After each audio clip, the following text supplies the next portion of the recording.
Hey photographers, welcome to the Bokeh Podcast. I'm your host, Nathan Holritz, and I'm here to help you build a sustainable photography business. That means improving your photo skills, building on your business knowledge, and honing your marketing abilities. But it also means helping you work more efficiently so you don't get burnt out in the long run. We do try to bring the show to you commercial free, so make sure to check out our sponsors, photographersedit.com and Miilu, Miilu.com. Photographer's Edit is custom photo editing for the professional photographer, and Miilu is the simplest way to create and manage timelines and shot lists for the events you're photographing. Again, photographersedit.com and Miilu.com. All right, let's get into today's episode. All right, ladies and gentlemen, boys and girls, we are back for another Bokeh Podcast episode, and a return guest, one of the few return guests that we've had on the podcast. Emma O'Brien is here with us. Thanks for hanging out with me again today, Emma. Thank you very much for having me. It's lovely to be here and to be on the podcast again.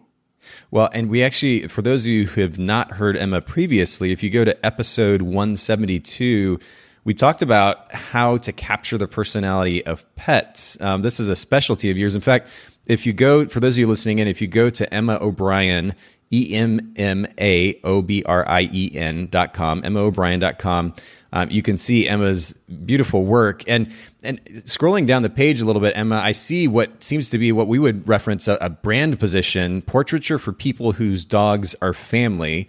And I really love that position statement. Talk to us a little bit about that. So I have been doing an awful lot of reading and researching of how I can kind of, like you say, up my brand position with my business. And actually, that was an idea from Seth Godin's book, This is Marketing. Okay. And he talks a lot about, we in business, we talk a lot about defining ideal clients. But that's one thing he talks about. And then structuring your message to speak exactly to the people who you want to buy from you. Interesting. And the name of that book one more time? It's This is Marketing by Seth Godin. This is Marketing. You know what? That may be one of those books that I purchased a while back and haven't read yet, but I'm going to have to check that out. Yeah, check it out if it's on your bookshelf. Absolutely. Well, and we'll put that in the show notes for everybody at bokehpodcast.com. Emma, I'd love to see that position statement at the very top of your homepage too, where it says award-winning portrait photography. If you put it right there, I mean, it immediately kind of categorizes your brand and ultimately states your brand position very clearly. And it seems like it would do a really great job of filtering for your ideal client. Awesome. I'll take that on board and I can switch things around. Thank you very much. Yeah, it's just an idea. And this is something we talk about a lot at the podcast, especially when it comes to brand position is, we have potential clients with limited attention spans. We live in an Instagram society. And when I say that, I mean, I'm thinking about, people, including myself for that matter, who are just very quickly scrolling through Instagram. Our attention spans are somewhat limited, if you will, at least in that context. And we have just limited time frame in which we have the ability to capture the attention of that potential client. And I mean, your site is so clean and easy to navigate. And if they land there, immediately see this beautiful portrait of a family with dogs, and then that statement, they're like, oh my word, sign me up. I know that I'm that person. Like, I want to work with Emma. And I think it would be a really brilliant example. Excuse me, not an example, but a position statement. And it's a great example for our listeners. So shout out to you for doing a great job with that statement. Thank you very much. I'll be having a look at how I can improve on that. It's really beautifully done. But I want to jump to our questions for today. And we did have you on the podcast previously. For those of you listening in, again, if you go to episode 172, if you didn't get to hear that episode yet, you can get to know Emma a little bit better there. But let's start off today with a question I've been asking guests this season or this year on the podcast, which has to do with customer experience. And I'm sure your perspective is quite interesting because you're not just working with human beings, you're also working with dogs, with pets. But what would you say is one of the most important principles behind providing a wonderful customer experience for your clients? So taking the time to really understand what a client wants from a shoot, delivering that with bells on, and making sure my clients are the absolute center of attention during a shoot. So that applies to the humans as well as the dogs they come in. Because I think as pet owners, we're always very happy when somebody else takes a real interest in our animals. and is very patient with them. And I think the thing is just being very fully present. The one thing I've been doing since we last spoke is I've kind of just been trying to slow down a little bit and allow more time for my shoots. So I'm not quite so back to back in my schedule. And I think for me, that allows me to not be having to rush people in and out of the studio. So I've really got time to kind of talk to people and be present with them. And I think that's one thing I've noticed is people feel so valued and, kind of listened to and taken care of. And you just have clients that just absolutely are thrilled to work with you and just have a really great experience. So that was longer than 15 seconds. No. You're just the instruction. Yeah, well, you're totally fine. Yeah, and just to kind of break the fourth wall, for those of you listening in, this is one of the questions on the outline that I send to our guests that has in front of it a 15-second answer. Give me the quick version. But the information you gave us is pretty important. And I want to go back to a couple of points you made. You're talking about, first of all, knowing what the client wants going into the session. And this may seem obvious to some of you listening, and you're like, well, of course. But I think maybe some photographers have a tendency of just going to the session saying, this is my style, this is what I do, and this is what I'm going to bring. And I get that piece of it, and that's important to a point in order to create maybe a bit more of a unique or distinct experience. But at the end of the day, we're going to book more clients if we make them feel good and ultimately they walk away happy. And one of the most effective ways to do that is to just simply ask them what it is that they are looking for and then deliver on that. One of the other points you made, deliver on that spectacularly. And again, this may seem obvious, but I think it's actually really important for us to be reminded of the significance of knowing exactly what the client wants, taking the time to ask them that, and then just simply delivering on that really effectively. I mean, have you seen a particular transition in the way that your clients behave as a result of changing the way that you approach those sessions? Yes, I think I'm getting a lot more, I'm just trying to put it into words. I think I have clients who respect me a lot more and really value what I do much more. I think because it's a reciprocal thing, because they feel very valued. So one of the things I've been doing is making the time when I phone clients and speak to them before a shoot to ask them about their dogs, because that is the easiest way to get people engaged. Tell me about your dogs. How old are they? What makes them special? And why are you doing this shoot? And what are you hoping to get out of it? And often it's people who've got dogs that are approaching middle age and they want to get beautiful pictures of them and beautiful memories of them. And also for me, it's helpful to ask people, what do you want to do with your pictures? If you can get a bit of an idea before the shoot, because you can also shoot with that in mind as well. Yeah, absolutely. Well, that's good. And that's a really great way to start the conversation. Let's move on to something really, I guess, quite a bit different as far as the style of question is concerned and talk about outsourcing and delegation. We talked previously in your episode about time management, and you gave your take on that. But I'm curious to get your take on this notion of delegation and outsourcing. And I know that not every photographer implements this in their business. Is this something that you've experimented with? And if so, have you found any benefit from it?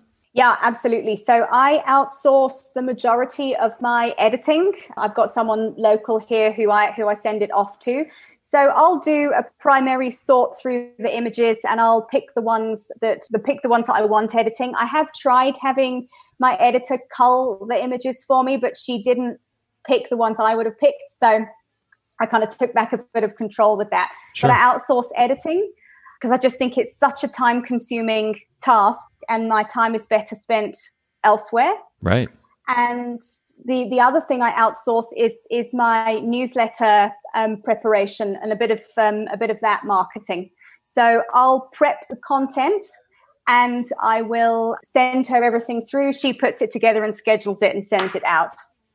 So with the editing, the outsourcing or the delegation of editing to a local individual, I mean, this is a really important conversation, I think, for anybody listening. First of all, naturally, I think that any and everyone should be delegating their editing work, at least in 90% of cases, because as you pointed out, Emma, the time saving is just mind blowing, especially for wedding photographers, but certainly busy portrait photographers as well. Yeah. And so, but of course, one of the biggest challenges, and this is something we've seen, me being an owner at Photographers Edit now for about 12 years, is the challenge in communicating preferences. Because a lot of times photographers will come to us and they're excited about the idea of outsourcing, but they don't realize the importance of communicating in actually, even before that, they don't realize the significance of being clear about what it is that they want, number one. And then secondly, how to effectively communicate that to somebody else. And when it's not done right the first time, they just give up and walk away rather than investing in the effort at those two very significant components. So I'm curious what you've learned through this process about those components. So I found it was a bit of a relinquishing of control, which I found very difficult to start with, outsourcing the editing. Okay. And I sent a few pictures, and my editing lady kind of edited them, sent them back, and we actually toed and froed until we got it right. And I found what helped enormously was for me to do a quick Lightroom edit of, say, 5 images and send those ones through to her, so she could see on her end what settings I was changing, how I want my images to look, and she had a real kind of base point there of kind of what I'm after, so she could replicate it. Yeah. And I think that's it. It's about communicating, and it is a bit of a process. It took a while for us both to get in the flow. And now, I went and sat with her a while ago, and she's got her own Emma O'Brien set of actions in Lightroom for me, because she knows exactly what it is I need. Oh, that's brilliant. So, that's great. And I'm glad that you, first of all, were willing to make the effort, take the time to go through that process. And, it's an interesting thing because this is an applicable principle or set of principles regardless of what's being delegated. I mean, you even think about I don't know if you ever worked retail, but I've worked retail for a number of years. And I think about the companies that hired me. They didn't just say, okay, Nate, you're hired and now go to work. There was a training process, and then there was potentially ongoing feedback and possibly even more training down the road. That's the reality of hiring somebody and delegating to them. So we have to understand in an ideal world, we could read everyone's minds, but that's just not the world that we live in.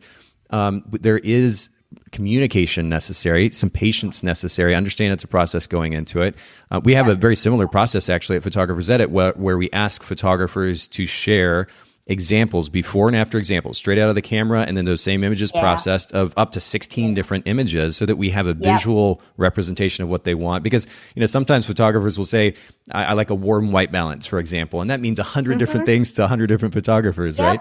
Yeah, so that visual reference makes a big difference. I appreciate your perspective on that. That's really, really helpful. And again, this is not specific for those of you listening in. It's not specific to editing. This is a principle or set of principles applicable regardless when it comes to delegation. You have to understand that communication is absolutely vital. You need to be clear about what it is that you want, and then learn how to communicate that in a way that the other person understands. It's so important.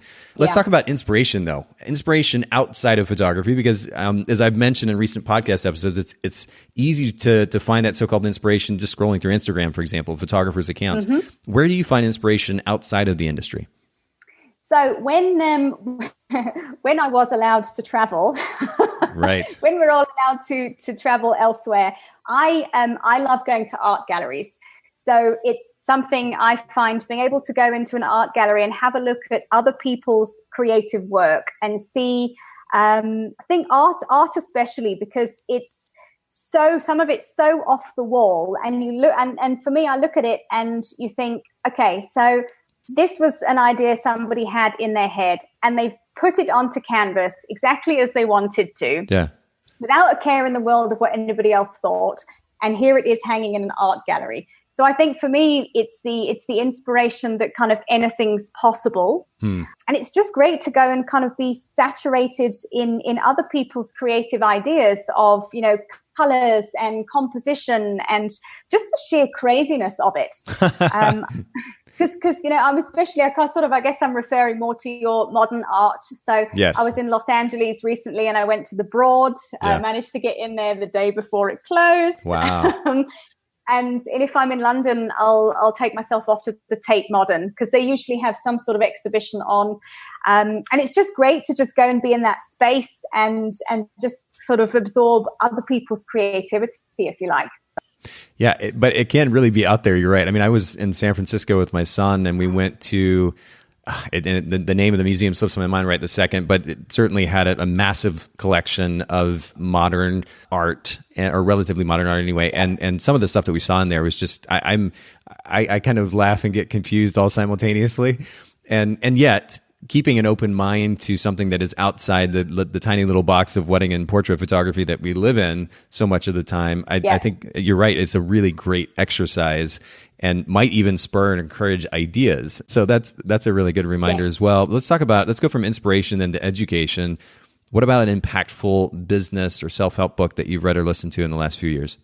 Okay, so I am the self-development, we'll call it, book queen. Oh man, I'm right there with you. I have a bookshelf full of books, and I'm actually, because we're all on lockdown, taking the time to read some of them now. So the one that springs to mind for me is The Artist's Way by Julia Cameron. I will confess I haven't read all the way through it. Okay. But what I've liked about that book is the fact that she encourages you to just nourish and take time to spend with your creativity and to allow those kind of out there ideas out and a bit of time to play. And the importance, which is something again over the past couple of years I've really realized, of taking the time to run with some of the creative ideas you have and just give them the space to perhaps come into being and to explore them.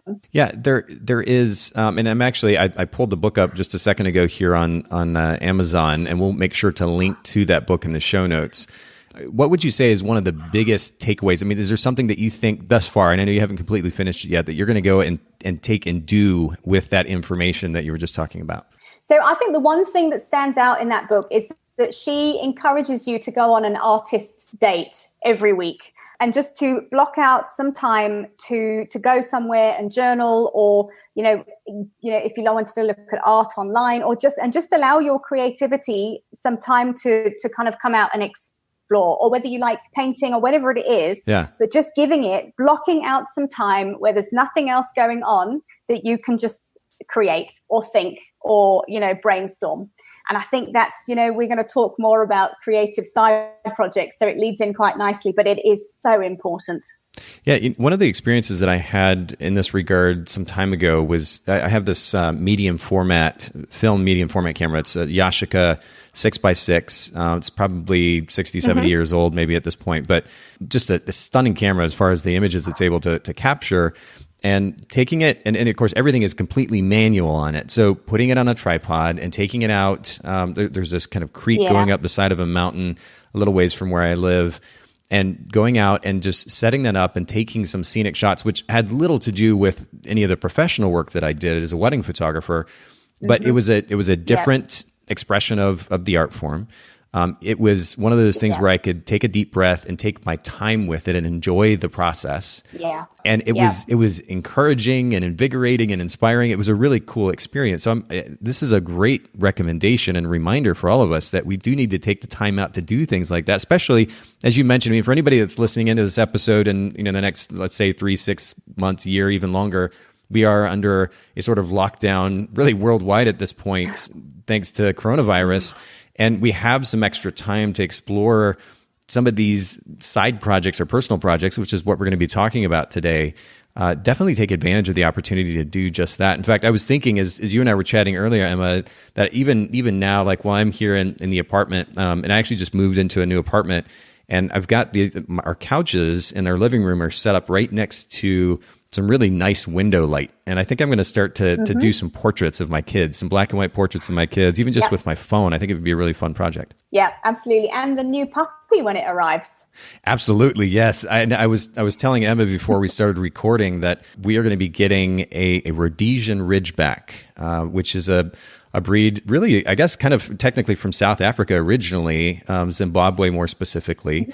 And really interesting history to it, but it's just a stunning breed, and been looking at various breeds, 2 or 3 in particular for a while, to kind of try to find the ideal one for our family. And so this particular dog, his name, we've named him Griffin. My kids and I had this naming session, or a series of sessions, and his name is Griffin. He's going to be coming to live with us here about the beginning of May, so I'm pretty excited about that. Oh, amazing! I'll be looking out on Instagram for pictures of Griffin. Absolutely. I'm very excited. Oh, I'm already so. The breeder's been has sent us a few pictures, and I'm just so stoked. So yeah, we'll definitely be sharing those. But we were talking about personal projects. Let's actually jump into that topic, kind of our primary topic for today. Let's just start by maybe you can share some of the personal projects that you're currently working on as a photographer. So I've got a couple on the go at the moment, and I'm going to talk about one when we're kind of chatting a bit more. One that I've sort of completed, but I'm kind of finishing off now. Okay. So the first one, it's been a bit scuppered because we're all on lockdown, so I can't shoot anybody. And I recently became vegan, so I had the idea to start shooting portraits of other vegans here in South Africa. People think vegans are weird quite often, so I thought it would be interesting to shoot a series of portraits of the kind of how vegans look as a kind of community. So people can either go, yeah, I see they are actually really weird, or, oh, no, they're not. So I thought that would be fun. And I had loads of stuff scheduled to start shooting, and I've just had to can it all for the time being. So you can keep an eye out for that at some point. Oh, but I think that's such a great project to come back to. I mean, what are you going to actually, what are you going to call it? Vegans of South Africa. I love it. I mean, this is a really great example, by the way. And I'm sorry to just kind of jump in, but I'm excited about this idea because you're first of all you're playing on a cultural movement, which is quite significant, not just in South Africa at the moment, but I mean, especially here in the U.S. as well, and I'm sure elsewhere. And so you're speaking to a cultural movement that is relevant, that's current, that's popular. And then you're also breaking or at least attempting to break a stereotype by portraying literally through images what these personas look like visually. And I think it's a really interesting idea. I'm really stoked to see how that turns out. Yeah, I'm quite excited. And I also thought, we were talking as well, and we'll talk more about this, about getting quite savvy of making sure your creative side projects are of benefit to you. Sure. So part of this as well is I kind of thought, it's a great way of networking with new people who'll be exposed to my photography, who aren't necessarily dog or pet owners. Okay. And it just kind of extends the business network a little bit more as well. That's not the primary motive for it, but it's quite a useful tool, because I'm going to shoot portraits of these people. I'm obviously not charging them for the shoots. I said to them, I'll give them a print, and then they can have some low-res digitals, which will be watermarked, and they're going to share them online. So it's going to be a great marketing tool for me as well. So I'm just going to throw that in there because I think that's one thing that we should be considering when we're doing our creative side projects. Yeah, absolutely. Okay, so that's the first one. What's you said you're working on a second one as well? Yeah, so I've got another one which is slightly interrelated to the vegan one. So I've been shooting a series of rescued farm animals as well. So farm animals, little bit of a difference from dogs. So they don't follow instructions. Yeah. And with that one, again, it was a bit of an exploration of the vegan movement, a bit of an exploration of seeing animals that are mass-produced and kind of treated en masse, a pig's a pig's a pig, right? Of bringing them back and shooting individual portraits and asking people to connect with the animals as an individual. And from that, I've been selling prints. So there was a bit of a game plan with that to create a series of images that weren't only kind of beautiful to look at, even if I say so myself, but also how I could leverage some income from that as well. Right, which is a segue, I guess, to the next question, which is how this can potentially benefit your business. I mean, you highlighted earlier the significance of that very idea. And I think, and I mentioned this to you before we started recording, I think it's the best of both worlds when we can, we dig into something because just personally we're drawn to it. And then suddenly we find ourselves being able to book revenue generating business as a result. That's kind of interesting to me. So how have these projects directly affected the growth of your business?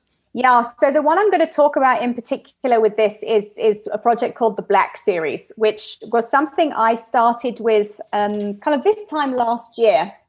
And I'd been toying with a sort of studio style of shooting black dogs against a black backdrop in the studio. Oh, wow. And I'd been doing it with some of my paying clients, and they'd been very popular. And it's one of those things that it sounds, when you talk about it, like it's completely counterintuitive. But I was kind of able to light it so they looked very dramatic. Yeah. And I'm dog crazy, and I'm also kind of big on helping promote shelter dogs as well. So I just sort of came up with the idea of shooting black rescue dogs against a black backdrop. And with black rescue dogs in particular, there's something called black dog syndrome, which is a bit of a worldwide problem of rehoming black dogs that end up at shelters. For various reasons, they are the most likely to be put to sleep and the least likely to be adopted. Really? So this sort of, this project kind of came into being from the aesthetic point of view of this looks really cool, and then how can I use this project to kind of help the greater good, I suppose, if you like. So that's sort of how it started out.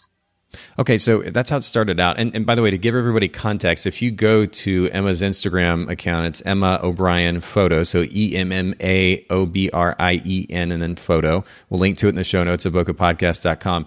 If you scroll down a little bit, you can see some examples. By the way, you mixed some farm animals into this project too, it looks like. It's been mixed onto the Instagram feed. I try and curate the feed with all sorts of creatures now. So yeah, well, I love that. Lots on there. I love it. But just as an example, so back on March 26th, there is a post, and we'll try to put this in the show notes as well. But there's a photo of Oliver, who's got these cute little ears kind of flopped up. Oh, yes. And just adorable eyes staring into the camera against the black backdrop. I think these are beautiful. They're really impactful. So again, it was kind of part of it for me. So one of the reasons that we have this black dog syndrome is that there's a bit of a preconception with people that black dogs all look the same. And what I wanted to do with this project was show that actually, no, they really don't. And I think by having such a striking setup, you're drawn to looking into the eyes of the dog, and you start to see actually how different their faces look kind of comparatively.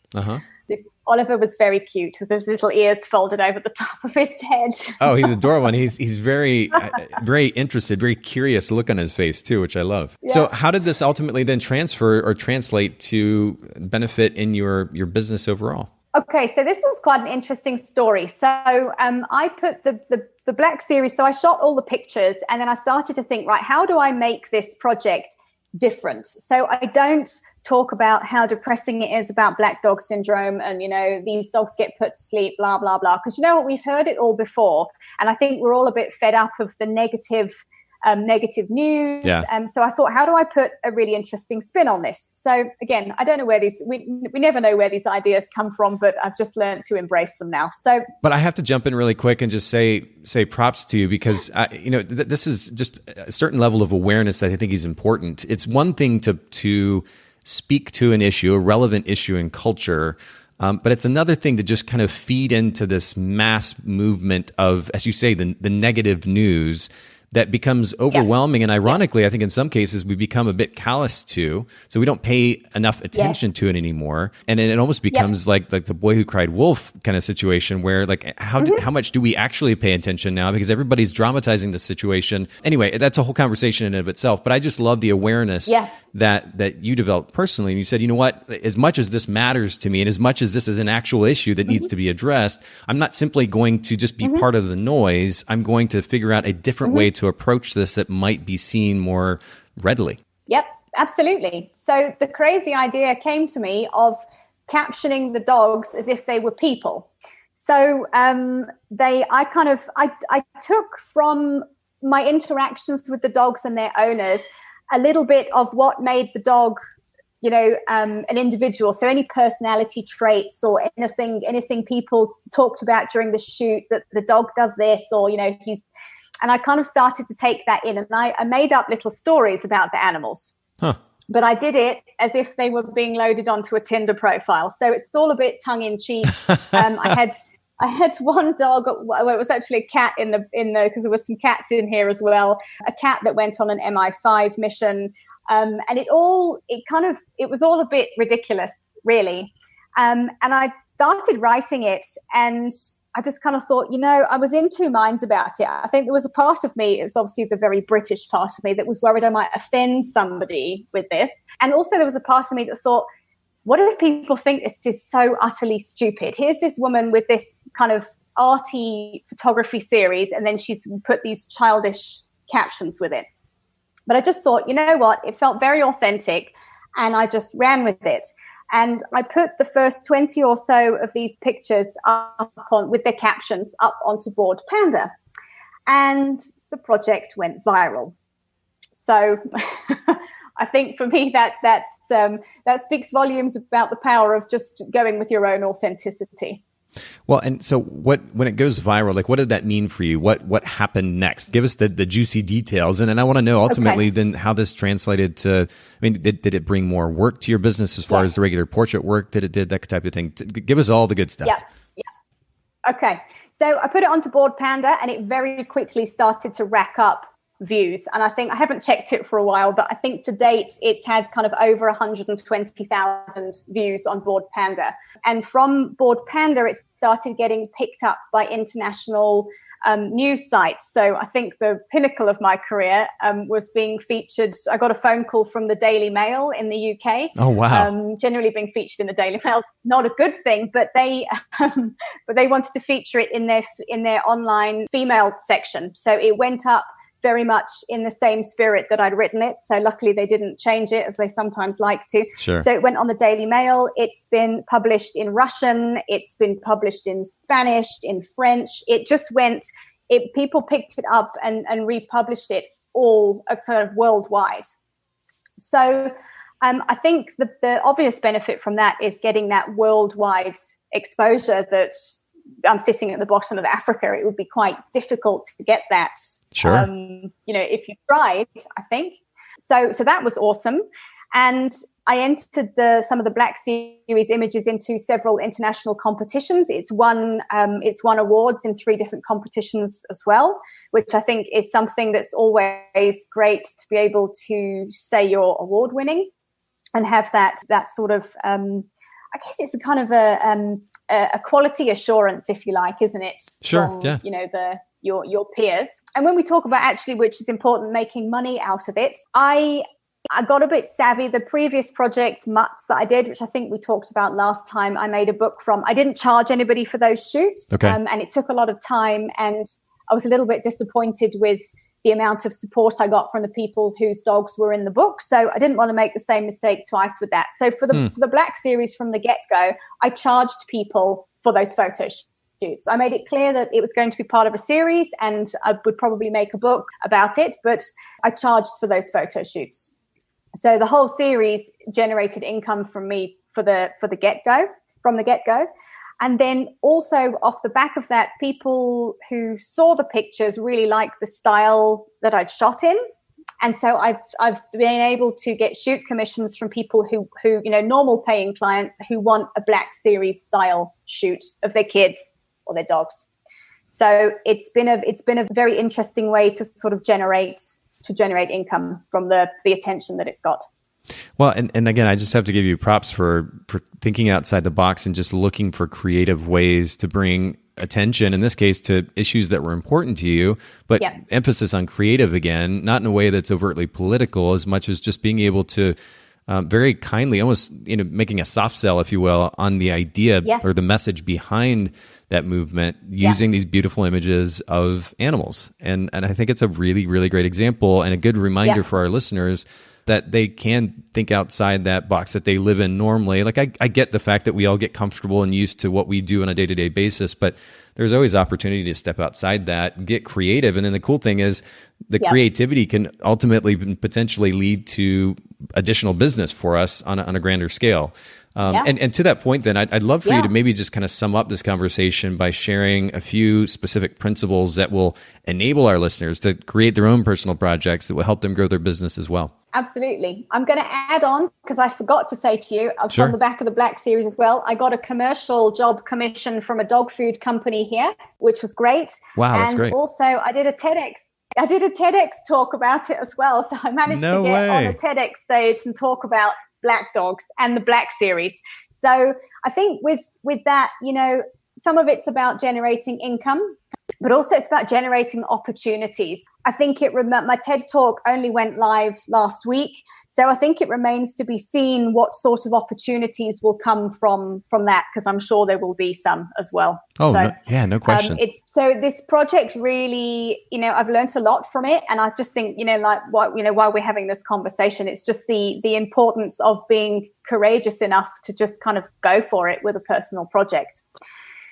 So with that in mind, I will share kind of three suggestions and tactics I've got for people who might be listening, who are thinking about a personal project and they're thinking, that's great, but there has to be some benefit for me if I'm going to allocate quite a lot of time to it, which, there really does. Most of us, apart from at the moment, don't have the time to kind of give away days every week to be doing something that we're not going to get any benefit from. Sure. The first thing I've noted down is that for a side project to kind of be successful is it needs to be authentic. And I think the secret to the success of the Black series was the fact that I was totally authentic with it. I think with the captions, I ran with something that I was passionate about and I shared it. And I wrote the captions very much from the heart. And they were very authentic. And I think that's what resonated for people. So I think sometimes just allowing yourself through your work to be vulnerable, because people connect people can pick up when something's authentic and real. And I think it then invites other people to feel that it's safe for them to be vulnerable as well. And it really helps people to connect to the work. So this is an interesting concept, authenticity. And yet, I mean, in this day and age, I'm not sure if this is the case in South Africa, but here in the US, we see this word authentic or authenticity thrown around quite a bit. It's become kind of cliche.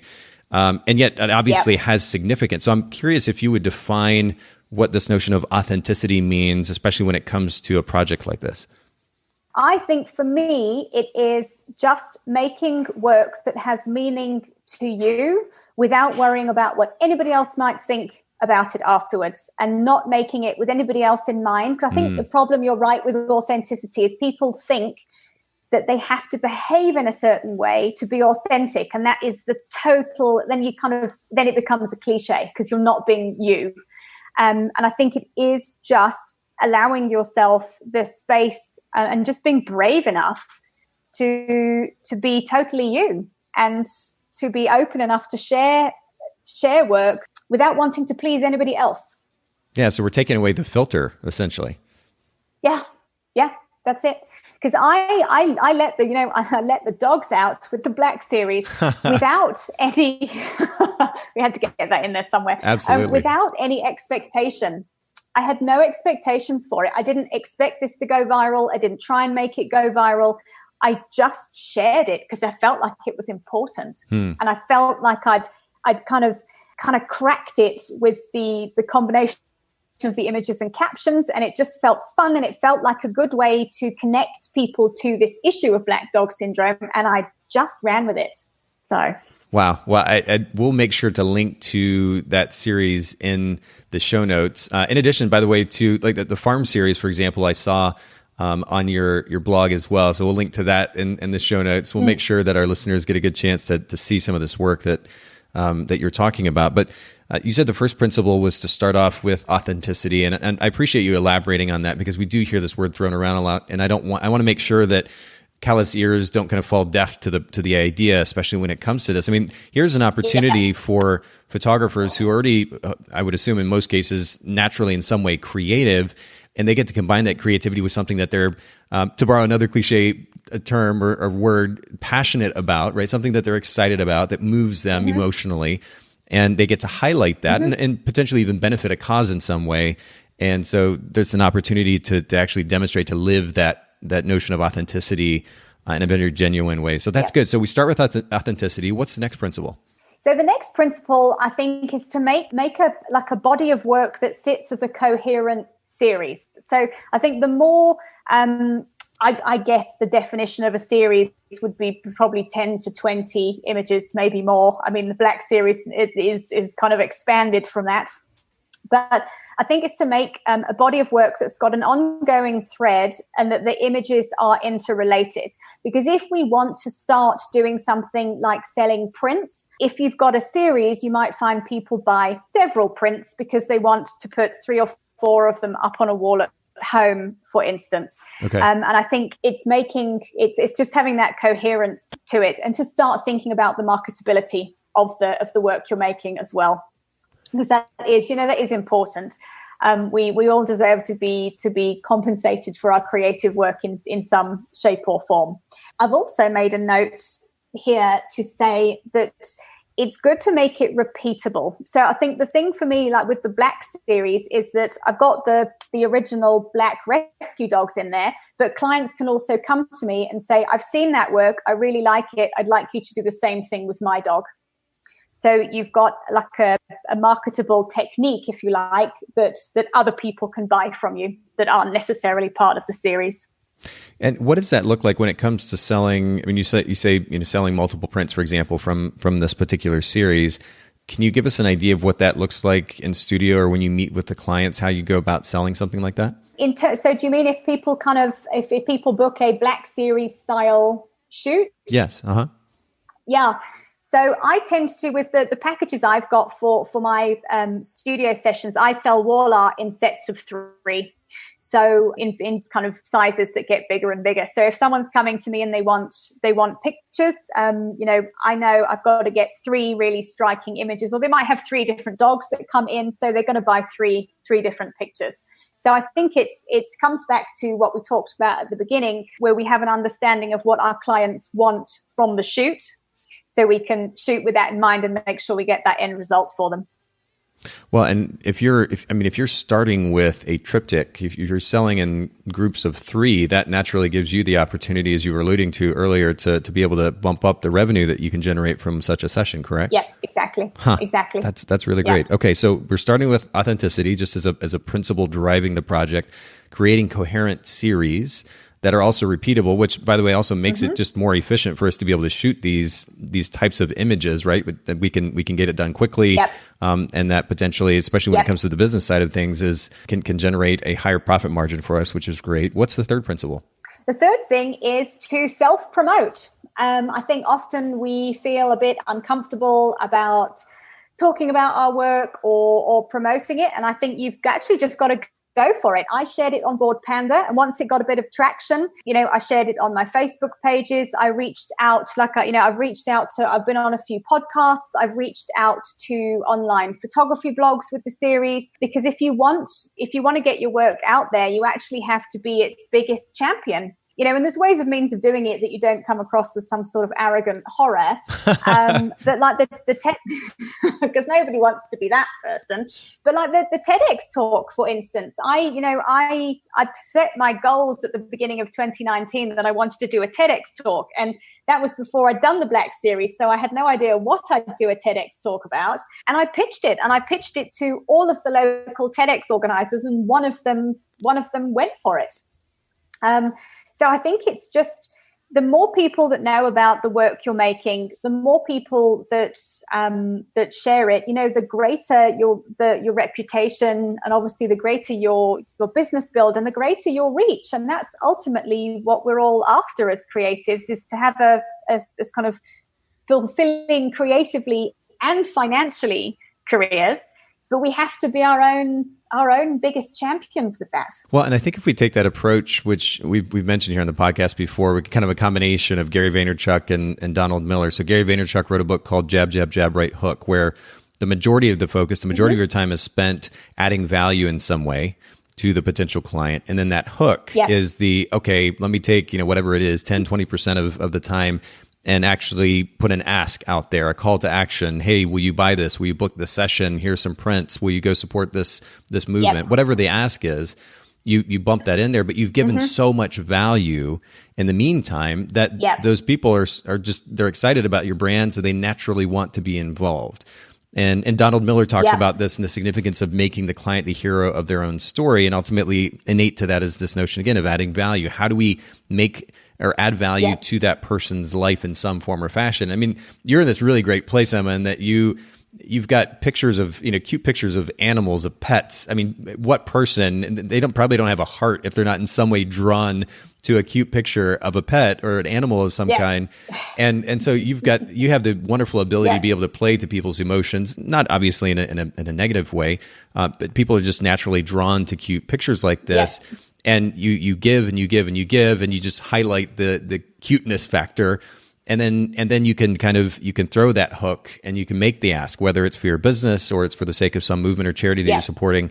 And I think there can be a really lovely balance there. But it's important that we do actually, and I have to remind myself of this too, especially here even on the podcast. And we have this platform with so many photographers listening and so many downloads. And I very rarely talk about Photographers Edit because I hear podcasts that, you're just kind of inundated with commercials, and it kills the experience of listening to the podcast. So occasionally I mention Photographers Edit, but whether it's myself or photographers listening in, especially as professional photographers, we're a bit more artist types, less salespeople. And so occasionally we have to make the effort to actually put the word out there and make an ask. And I think that's a good reminder for all of us. So I really appreciate you lending your perspective again, coming back on the show, sharing your beautiful work. We're going to link to all of it in the show notes at bokehpodcast.com. Just thanks again for the advice, for the reminders. This has been really, really nice. Thank you very much for having me. It's been wonderful to be able to catch up with you again and to share some of my kind of pearls of wisdom, if you like. And I hope it inspires some other people to go out and get creating. 100%. So everybody listening in, make sure you go to emmaobrien.com, on Instagram at Emma O'Brien Photo. We'll link to both of those in the show notes. Have an absolutely wonderful day. Thanks so much, photographers, for listening to the Bokeh Podcast. Will you let us know what you thought of the show by leaving a review of the podcast in the Apple Podcast app? And I'd love to hear from you personally with your thoughts about the podcast and suggestions about future topics and guests for the show. My email is nathan@bokehpodcast.com. We do try to bring this show to you commercial free, so make sure to check out our sponsors, photographersedit.com and Miilu, MIILU.com. Photographers Edit is custom photo editing for the professional photographer, and Miilu is the simplest way to create and manage timelines and shot lists for the events you're photographing.